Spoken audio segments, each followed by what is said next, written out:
Welcome. In this video I will show you how to transfer contacts from iPhone to iPad Pro M5.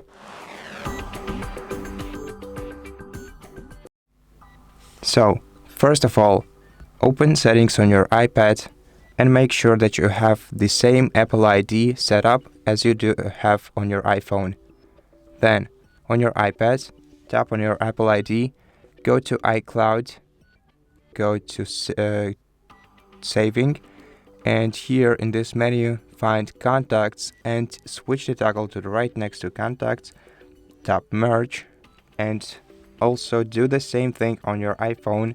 Tap on your Apple ID, then go to iCloud, and then go to saving and switch the toggle to the right next to contacts.